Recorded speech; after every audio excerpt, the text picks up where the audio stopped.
Hi everybody, welcome back to the Hear2See channel. The Hear2See channel focused on sharing pearls of wisdom, nuggets of knowledge, understanding the difficult, and instructions for a better life. This is an overview of the Bible book of 1 Kings, a book about God's dealings with authority. We can learn about 1 Kings at Insight for Living. Dr. Charles Swindoll, Chuck Swindoll's Insight for Living webpage, has overviews on each book of the Bible.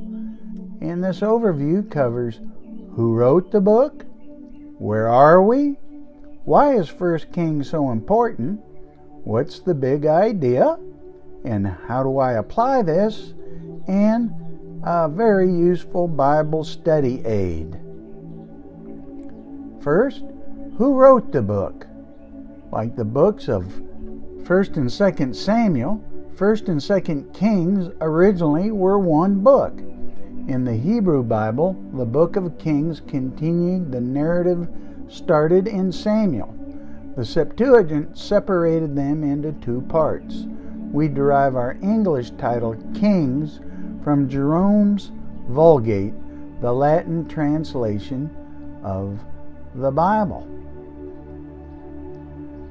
No one knows the author of 1st and 2nd Kings, though some commentators have suggested Ezra, Ezekiel, and Jeremiah as possible authors. Because the entire work encompasses a time period of more than 400 years, several source materials were used to complete the records. Certain clues, such as literary styles, themes woven throughout the book, and the nature of material used to point to a single compiler or author rather than multiple compilers or authors. This person assembled the manuscript while God's people were in exile at Babylon. See 2 Kings. But he didn't complete the work until Babylonians released King Jehoiakim after 37 years in prison, 560 BC, most likely completing it within another 20 years. So here is a map showing the area during that time period. And where are we? 1 Kings opens describing the final days of King David around 971 BC and the conspiracies surrounding his succession. When David died, 1 Kings chapter 2 verse 10, Solomon ascended the throne and established himself as a strong and wise leader. In the early years of Solomon's reign, Israel experienced its glory days. Its influence, economy, and military power enjoyed little oppression. Its neighbors posed no strong military threat. Shortly after Solomon's death in 931 BC, reference 1 Kings chapter 11 verse 43, the kingdom was divided into northern Israel and southern Judah entities. 1 Kings follows the history of the divided kingdom through the year 853 BC. 1 Kings, why is it so important? Those kings who reigned under God's authority, who remained faithful to the law, experienced God's blessings. But those kings who deviated from the law experienced curses. 1 Kings reveals Solomon's relationship with Yahweh, emphasizing Solomon's divinely given wisdom and wealth. Solomon's reputation reached far beyond Israel's borders to modern-day Yemen. The Queen of Sheba's likely home, reference 1 Kings chapter 10 verses 1 to 13, Solomon's numerous marriages and extensive harem are the stuff of legends, but they led to this wandering faith in later years. Solomon did, however, build the temple God's permanent dwelling place amongst his people. 1 King also introduces the prophet Elijah, who pronounced God's judgment on the evil northern king Ahab. In addition to performing other miracles, Elijah won a dramatic confrontation with false prophets on Mount Carmel, in chapter 18, verses 1 to 46. What's the big idea? 1 Kings was written to record history, but more important, to teach the lessons of history.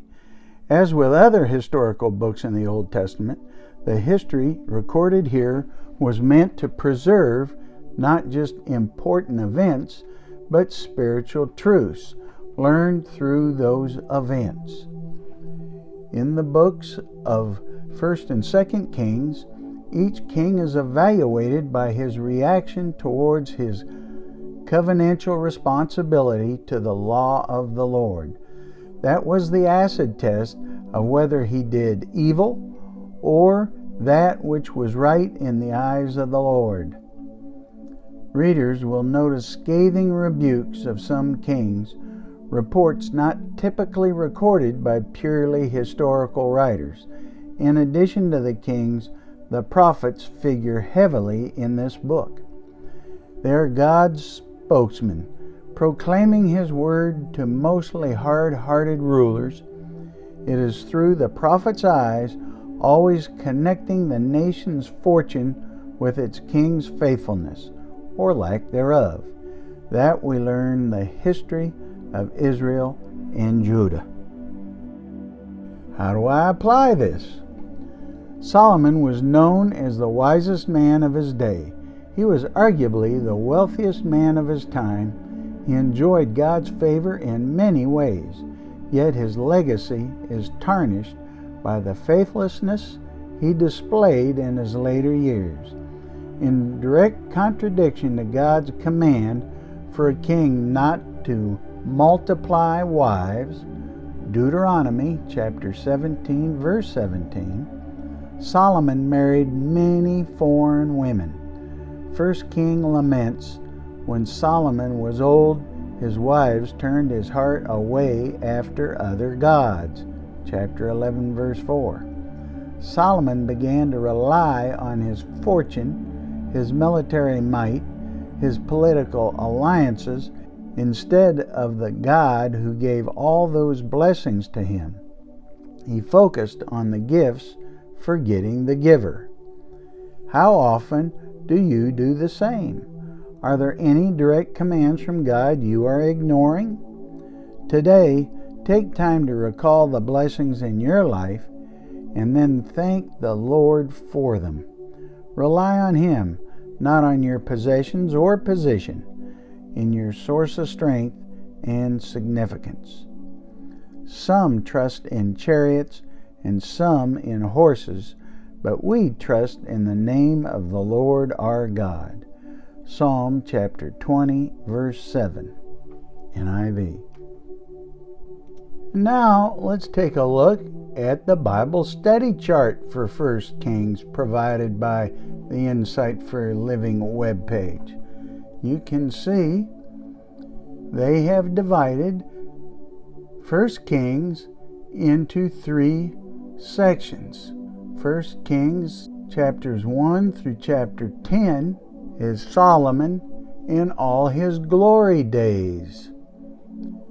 He was inaugurated and established, chapters 1 and 2, enriched and made wise, chapters 3 and 4, temple erected and dedicated, chapters 5 through 8, warned and blessed, chapters 9 to 10. Then chapter 11 is the decline and the demise. And then chapters 11 through chapter 22 is the disruption, a kingdom divided, internal conflict and hostility, chapters 12 to 14, civil war and idolatry, chapters 15 to 16, Ahab and Elijah, chapters 17 to 22. It's really a great Bible study chart. Check it out. And it's a great book of the Bible too. And check out our other videos.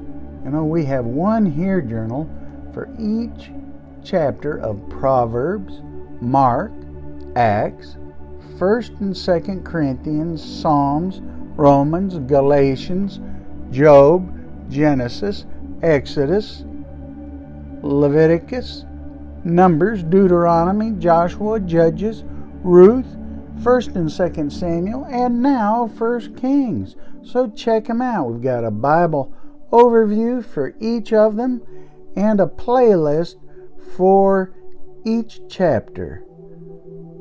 Really, really great. I hope you'll check it out and find it as fascinating as I do. And comment below. Share your experiences with us. Have you read 1st Kings? What do you think about it? And if you don't know Jesus as your Lord and Savior, read the Gospel of John chapter 3 to learn about His forgiveness and talk to God about it. Talk to God, and see you in 1 Kings chapter 1. God bless.